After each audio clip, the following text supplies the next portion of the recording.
So I'm gonna start off with everybody. Just close your eyes for a couple seconds. Okay. Think about. What's up, man? Close your eyes for just a couple seconds. Think about your current situation. All right. Think about any obstacle, any hardship that you have experienced this year or the past year. Think about if you could be anywhere in the world right now, where would you be? If money was not an issue. If you could go to any college that you want to go to, if you can be anything, whether it's a professional basketball player, football player, whatever it is, think about that. What does that look like? Now think about what do you have to do to get there? Do you have to wake up earlier? Do you have to stay out later? What do you have to do to get there? All right, everybody open your eyes. What you just did right there was simple. It's called dreaming. Now a lot of times you get in trouble in class for daydreaming, but I want to tell you how dreaming big is something that you can actually use to benefit you. Now I know it sounds kind of cheesy or corny because we've been hearing about dreaming big since you've been very young.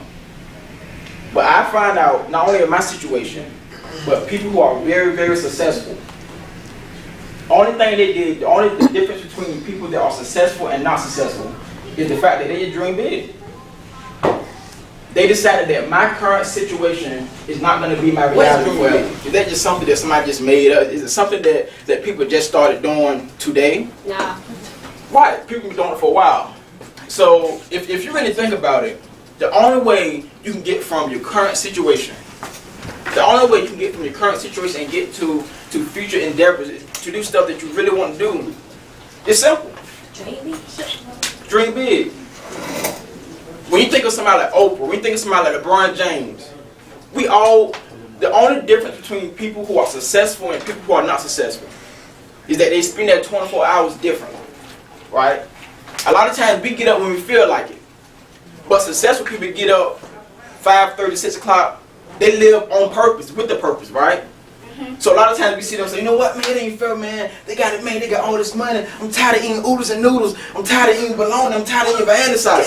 Listen, guys, it's going to be a lot of tough times in your life. You just getting started. It's going to be a lot of tough times, but sometimes you're going to cry. But a wise man said, tears bring sympathy, but sweat brings change, right? So all the adversity you go through, all the obstacles you go through, internalize that.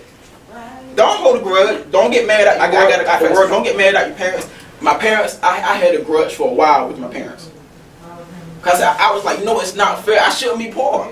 You all brought me into this earth. I didn't ask to be here. So when I look around and I see my family, my friends, and my cousins having nice clothes and everything, I used to get mad at that. But then I realized that when you are born into what looked like a bad situation, it's actually an advantage. You have an advantage over the people who were born with a silver spoon in their mouth. Because when you get older, and when you go to school, and when you get that job, and you get faced with adversity, you can say, I was raised in this. I was molded by this. I'm used to hard times. But somebody with a silver spoon in their mouth can say, you know what? It's too hard. I quit. Your will and desire to be successful should be stronger than the process you have to go to be successful.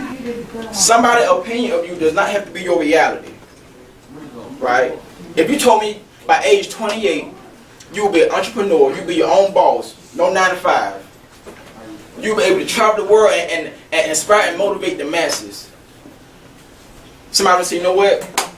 You need another dream. I don't think it's true.